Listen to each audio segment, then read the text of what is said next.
All right. I Live, think we're bro. live. We should be live. Should be All live. right. Cool. Well, Fish, why don't you get it kicked off here, buddy? All right. We're live in the Mortgage Loan Officer Network with our good friend, Ashley Courville. This is kind of a special time for TJ and I because we have worked with Ashley a lot. We've been friends with her and watched her grow and build her team, build her business a little bit. And, I think I will let Ashley tell the whole story, but when we first met her, she was kind of the fix-a-lender, the I can save your deal, I can help you, if you got denied. That was like your main value proposition. And nowadays, people come to you quicker, earlier in the transaction, and like the well-qualified buyers, the people that say like, "Hey, you're the best." And I think that's kind of what we're going to do today is ask you to share some of that story and some of the tips and tricks and things you learned along the way in that transition. Does that sound about right, guys? Yeah. I think that's a good approach. Yeah. So I think, Fish, you just did the whole, you're going to do the 2-second intro and you just did the whole thing. So yeah, there you go. That's it. All right. See you later, guys.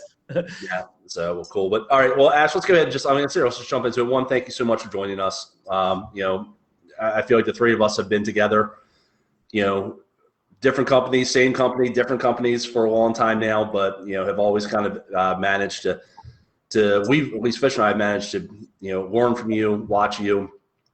I think I have like a 0.25%, piece of your business. So, as you guys both know, that I'm going to take a ton of credit for like that very minuscule amount, just because, again, that's what I do. One, first and foremost, we're just very, very proud of you to see where you were and where you've come from. But if you don't mind, kind of give the MLO Net people. You used to be the first lady of MLO Net, but you've gotten so damn busy. The sassy redhead is now taking that spot. But you still have the honorary title of second lady. Just kind of tell everyone about you, kind of where your business was, how, and what you're doing now. Yeah, I appreciate y'all having me on when we were kind of discussing like coming together for this week, and we talked about like last time I was on, which was like almost 3 years ago. Like my business is so different now. I almost like don't remember what it was like to be like that old version of me. So it's really come full circle, right? So I remember it, by the way. I remember vividly the old version of you. I don't know if that's a good thing or a bad thing. So bad. I've been in the business for over 12 years. I worked at a community bank for years and really like got my business going there, right? And when I decided to move from a bank to being a direct lender, I didn't really know what to do, right? When I was at the bank, I did specialty products. So I would go for business from loan officers in town that didn't have a construction program or a lot program or manufactured homes. And so I already had a relationship with them. So when I came to this side, I didn't really know a lot of agents and I didn't know what to do. So I stayed in my comfort zone and I went back to those lenders and was like, hey, I'm doing this now, but just send me any deals you can't make happen. And I think that's advice that we give to a lot of people. Like just try to be their second lender or try to just get a piece of it and then wow them and see if you can build a relationship. And I would absolutely not recommend that at all. Like that is the worst advice anybody can give because it's a really hard life being a fix-it lender, being somebody that can like take a hard loan and make it work. And honestly, it drove me almost out of like, I want to get out of the business. When I had my last baby, I was out. The stress of that was no longer a fit for me. And so I started transitioning and like, now I'll rescue a deal just because I want to help people, but I do it far and few in between. I only do it for like the right clients. And it's really set on my timeline. Like I'm not gonna stick to your original contract date because your lender dropped the ball. We're gonna reset the timeline. It's not gonna take me a whole nother 30 days, but I'm not gonna get it done in 7 days because you went with a lender who couldn't figure it out. That's just where my business is now though. And it's come a long way over the last 3 years. So that's a pretty cool place to be though, right? Like to go from, I need to have your rescue deals. Yep. And I need to piss off my team and my underwriters and my processor and everybody else to make this happen, to having that opportunity to say, hey, you know something, I can do it, but it's going to be on my terms, type of thing. And it's a huge paradigm shift, right? As far as what your place is in the business with that as well. Do you remember that joke I used to tell you guys? Like, you know, you always say like, hey, I want to get in with these realtors. I want to be in, almost as if their in-house lender, their first choice. And I always used to say like, hey, that approach you're taking, Ashley, kind of makes you the outhouse lender. Like you're saying, I'm going to take anything that's left over. I'm going to take all the waste. And it was just really hard to wow anybody without resetting the expectations. 100%. Yeah, it is. It's hard to wow somebody. It's a lot of stress. And like, I'm going to say this, and it's going to sound worse than I mean. Like, I'm better than that. I'm better than being your second choice. Like, I'm not second choice in anybody's life. So why did I allow that in my business for as long as I did is hard for me to like wrap my head around, which is probably why I'm like, I don't remember that old person, because I don't allow that in any other part of my life. So why it was a part of my business plan for so long is just beyond me. So when I made the decision, like, that's not who I'm going to be. Like, I had to really go back into my business and say like, well, what is my value? My value is not that like I know guidelines better than anybody else. Like, that's just the job, y'all. Like that shouldn't be your value. That's the job. And if more loan officers knew the guidelines, we wouldn't have rescue lenders around, right? So like, that's not a value. And so I had to go back and really look at it. And when I sat down and said, what do I want my business to look like? You know, I always say like, God put me on this earth to help people, right? And that used to be, I help people get into homes and become homeowners. But that's not just what he did, right?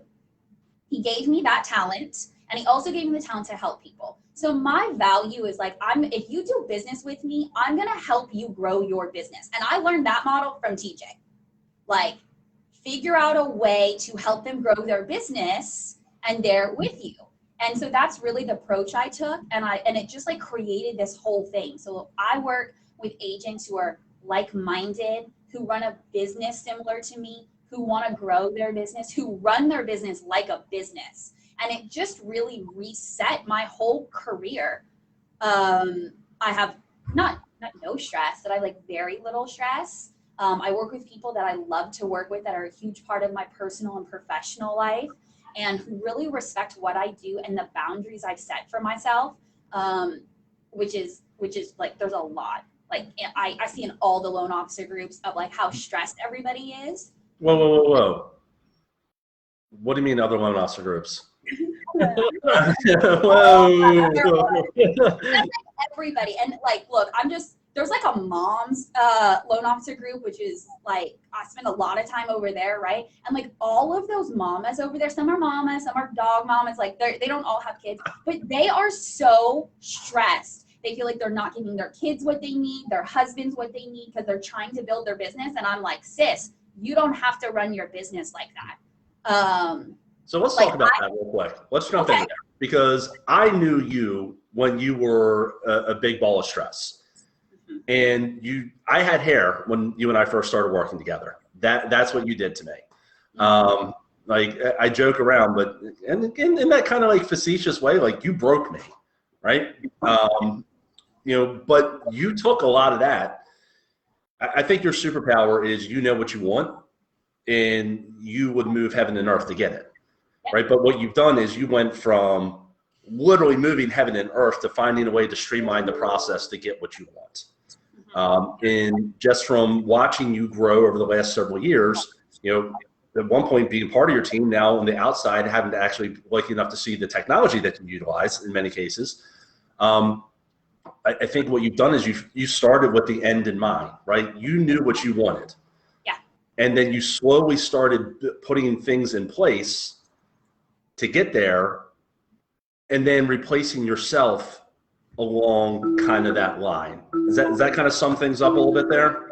Yeah, I think that's a great way to put it. Like, people, they're just looking at like the next step in front of them, like, what's the next thing I got to do, instead of like, where do I want to be?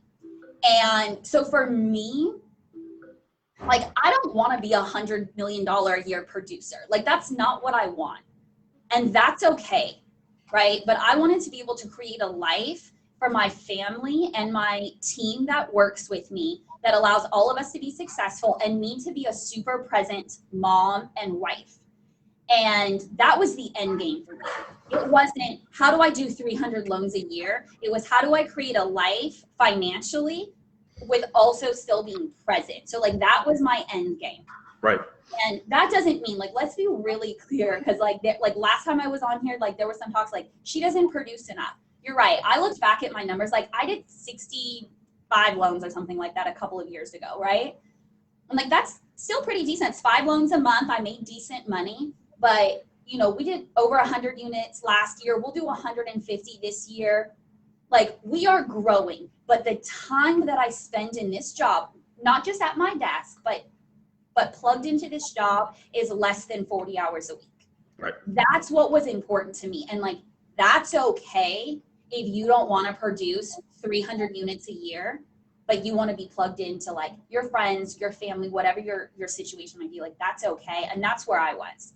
So I think that's a really important lesson though. So many of us, you know, get that locked in of, you know, I've got to make 7 figures, right? Because this is the job that you, honestly, you can, if you work hard enough. It doesn't matter who you are, what your background is, what your education is. If you have the right training, the right coaching, the right motivation, the right, skill set, you can do that. yeah. But the reason that so few people do is because it takes a special person to be able to do that. So And if you start with that, sacrifices right, to do that. And if you're willing to make those sacrifices, like, more power to you. But if you're not willing to make those, and I am not willing to sacrifice the things it takes to get to that level. right, So yeah, like, I'm, you know, and people can say like, oh, I don't work that much, and I make, like, I don't believe you.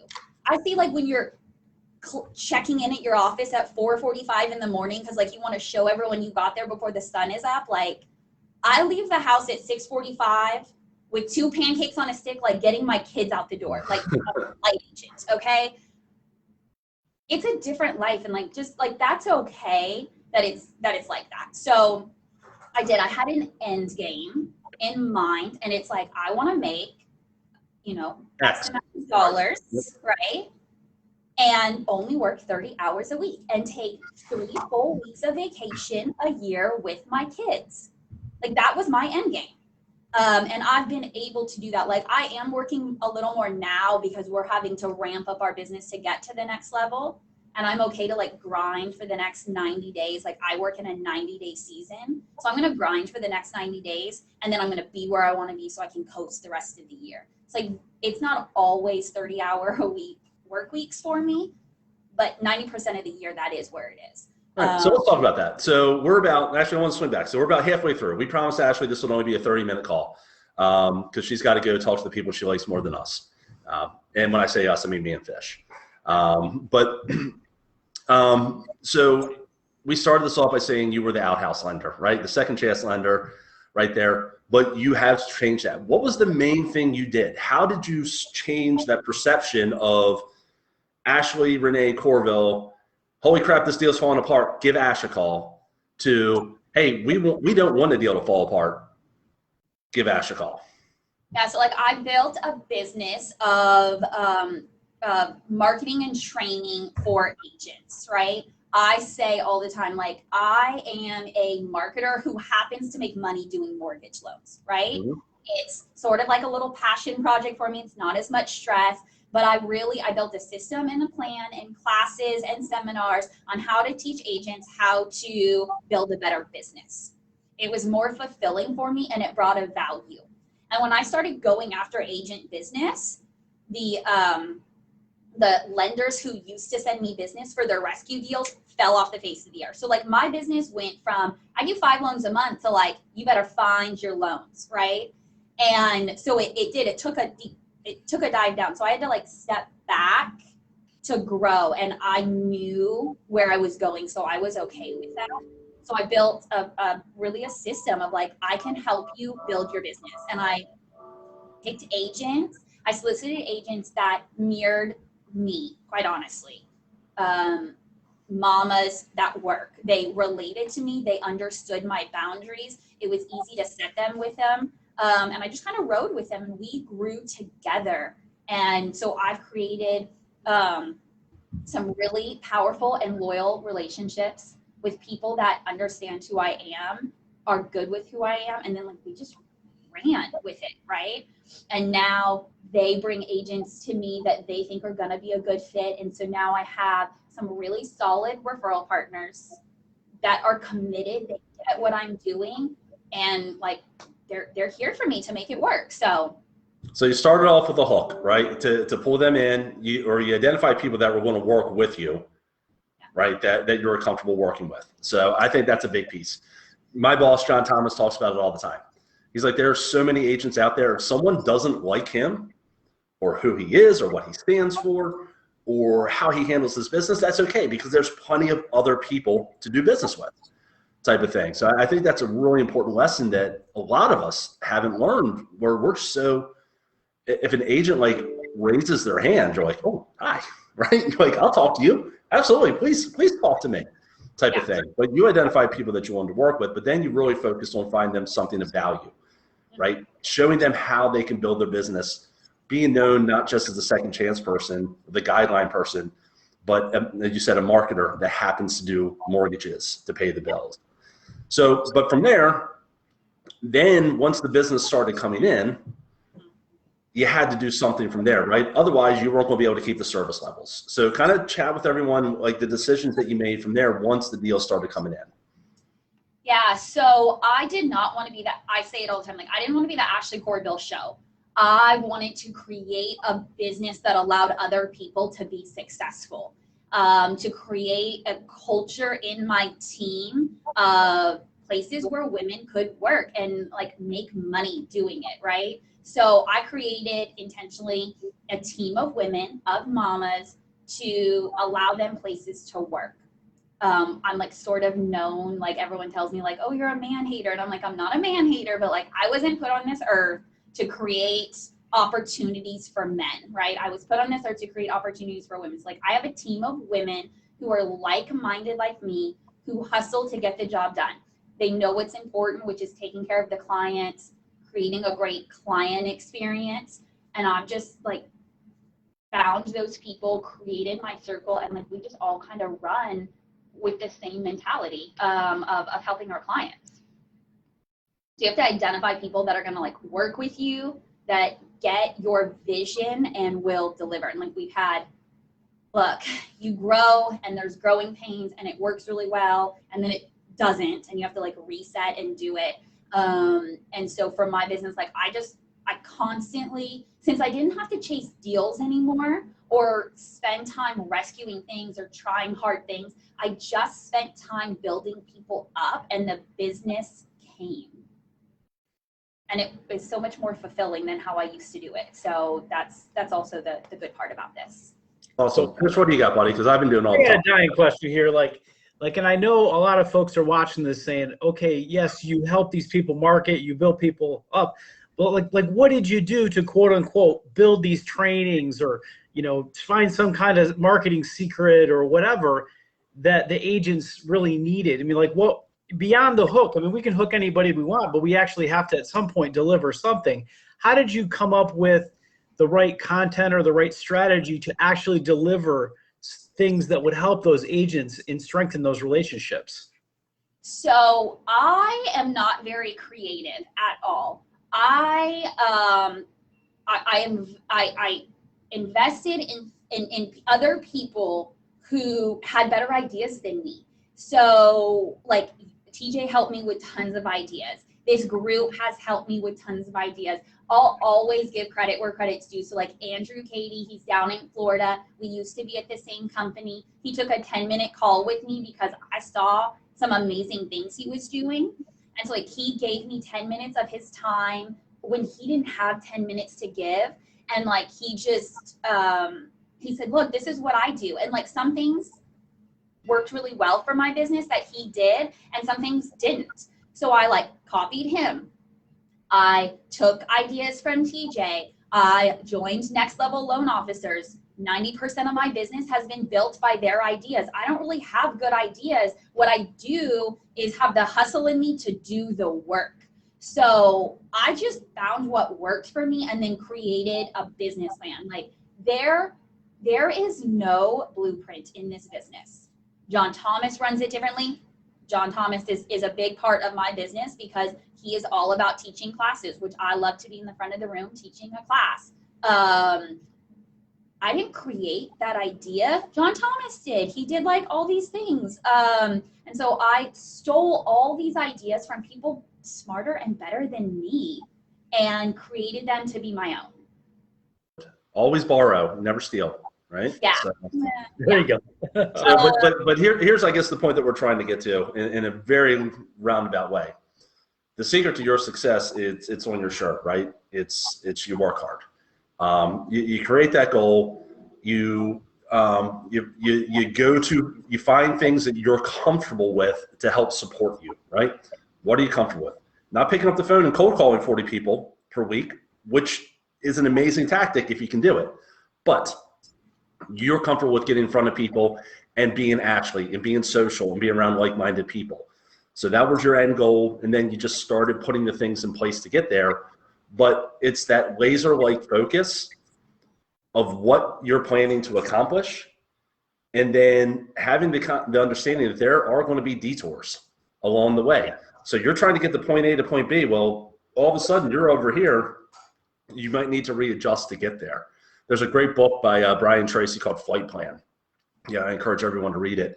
But that's exactly what it's about. Like, it's talking about how when a plane takes off from Baltimore to going to Los Angeles, it has a path, but that's changing constantly during the trip right there. And I think that's anyone who's watched this to want to know the secret to Ashley's success is starting with the end in mind, creating the roadmap, and then modifying that roadmap along the way, but not letting it stop you, right? I think that's where most of us, myself included, start.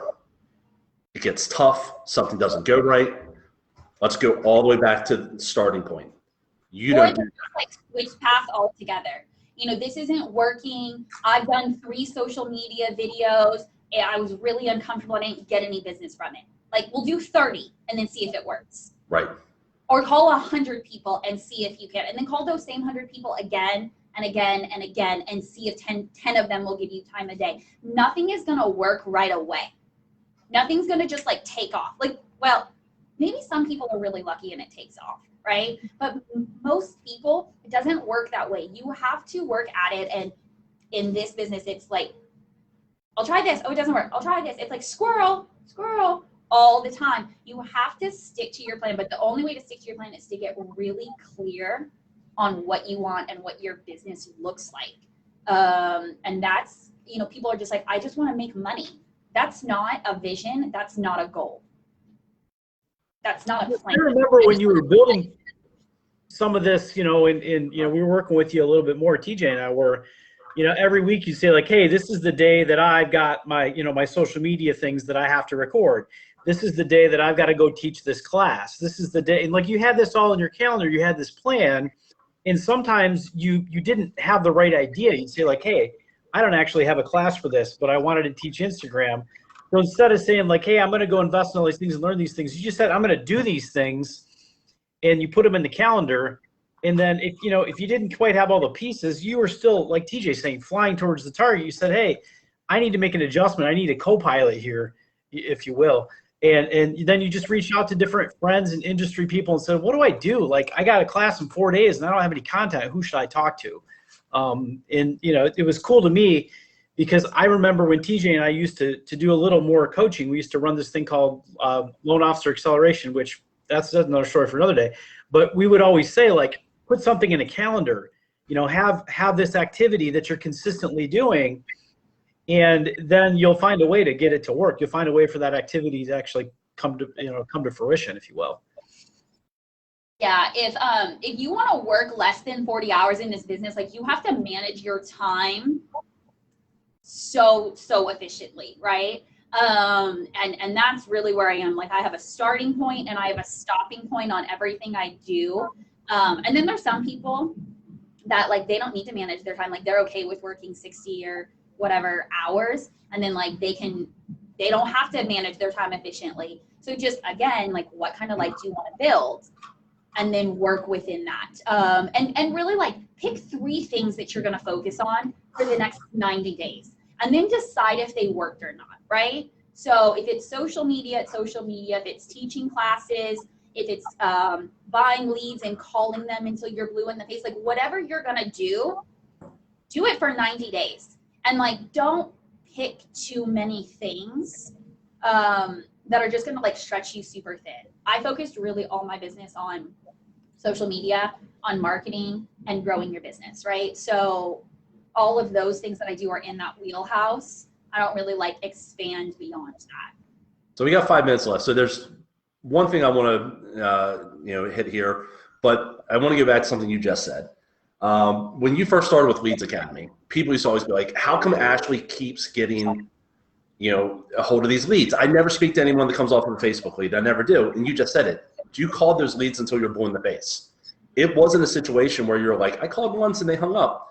You had call nights, twice a week. You're in the office till 8 o'clock, and you called 100 leads, and 97 of them didn't answer or hung up on you. But you got deals from putting that time and effort in. And now you've grown to the point that you don't need to do that, which was the whole point of leads, right? It's to get yourself to a point where you don't need to do that. Last thing I got for you is you talked about structuring your business. I think that's huge. I've seen it. Obviously, I see your CRM and how you set everything up in that. What are some of the, I guess, 1 or 2 things that someone can do? They're just starting out, whether it's within a CRM or a planner or a notepad, that they can set a daily task, a reminder to kind of structure their business so they can grow to the point where they can say, hey, I put in 8 hours today, I can tap out. So like I'm always going to advocate for a really, really good CRM, like always, because that is 90% of my business is done through my CRM. 90% of my day is spent in my CRM. So like I never touch my LOS. I'm really not in any like files anymore. Like I just spend time in my CRM because that's my communication hub with my entire team, sort of amongst one another, but definitely with clients, right? So everybody, I mean, we always talk about like, what's the best CRM, and the CRM is the best the one you use. No. The CRM is the one that is easy to use, can be set up quickly, and does a couple of things. Text automation, email automation, and pipeline management. If it doesn't have those 3 things, it's not a good CRM. It's just as simple as that. There's a dozen out there that are good for loan officers. I use TJ's CRM. Or he uses my CRM because like I like don't touch it, and like we've managed to like grow it, so it's really easy and it has those things. But there's others out there that work. But I think the secret to the CRM, and you nailed it, it's one that you can modify to fit your business. Yes. which is daunting. It is hard work, but once you have it set up to fit your needs and your team's needs and your business, it can be life-changing for what you do. So I made the mistake of updating Ashley's CRM once without telling her, and boy, did I get a nasty phone call off of that one. So now when I push updates out, I don't even send them to her. So At one point, TJ, you suggested giving me admin access to your CRM, and then you said, wait a second, you're going to accidentally touch something at Ashley's, so I can't give you admin access. I did. I was like, I'll just give you admin access to the system. And I was like, no, if you break Ashley's, I'm dead. So that was my entire business runs off of it. So, the automation works. And when I say like automation, it's like all my clients get the same stuff. So I guess like if you don't use a CRM, like create email templates. Like it's as simple as like email templates, like the templates, your pre-qual and your pre-approval and your under contract is all the same, right? Like it's so simple to be like email templates, but people are like literally typing them out every time you pre-qual a buyer, like all the things. Right. For every step of the process, my system is automated. So it's just be more efficient so you can focus on what you're really trying to do, which is build your business. Yep. So, I mean, basically it comes down to what you just said. There are certain things you're doing over and over and over and over and over again in your business. Automate them. Put them into your system. One click can save you hours every single week by doing that. So, well, cool. We're at 12:30. One thing. I've got probably 8 people, but each person's going to think it's them I'm talking about, that like come to me and say like, hey, setting this CRM or using the system is too complex. It's too much. Yeah. What would you say to that individual person? Because I got a bunch of them that, have been talking to me over the last couple of months about this, and I know exactly how you roll, and I know I need to kind of copy what you're doing more. What do you say to that person that just throws that excuse out over and over again that it's too much work to learn how to do that? We coach at Next Level, like the story you tell yourself is the story you believe. So it's like, it's too complicated, so I don't want to do it. That just means you don't want to do it. You don't want an efficient business. So if you want to run an efficient business, then get a system that runs efficiently, right? And so if you're like, oh, it's too complicated, it just means you don't want an efficient business. If you truly want an efficient business, then say like, I'm going to figure out how to make this system that my company gives me work, or find one that will make it. Like, stop giving the excuse of it's too complicated. Tell yourself a different story. Like Ryan Wolf thinks I'm talking about him right now because he's commenting in the comments. Like, there's like probably more than 8 loan officers come to me all the time about this stuff, and they ask me what to do, and I tell them when they don't like my answer. Yeah. What is your answer? My answer is exactly what you said. Like, how much time did it take you to learn that? It was sure as heck less than 8 hours. God forbid, you're able to live a life with balance and get all the things you want and be a top 1 or 2 or 5% income earner, but you had to stop what you were doing for one full, day, or worst case, one full work week to learn how to do it. I just think it's weak sauce when they throw those excuses out there, 100%. Yeah. And again, people are just like, it's hard to, like I said, to take a step back to grow your business. And so you might do less loans for the next 90 days, which impacts your income and your family and all of that. And people are scared to do that. And I get that. And yet, if you want to go to the next level in your business, that is sometimes what it takes. Sometimes you have to go backwards and stop letting the fear of like, if I go backwards, I won't gain my momentum again. Because it's just not true. That's just a story we tell ourselves. So sometimes you have to take a step backwards to move forward. Awesome. Cool. Hey, it is 12:32. Give us 2 extra minutes. And we are, we were respectful of your time. So just to kind of wrap things up, Ash, so truly appreciate you being here. Look, we've had good times, bad times, rough seas, calm seas, but I've always appreciated your friendship, the support that you've given us here in MLO Net and certainly Leads Academy. And just let you know, Fish and I are your biggest fans. Just super proud of seeing you where you've come, or where you were and where you are now. And we're excited to see where you are going. So, Fish, anything to, I'm not even going to ask Ashley the question we always do because we know the answer.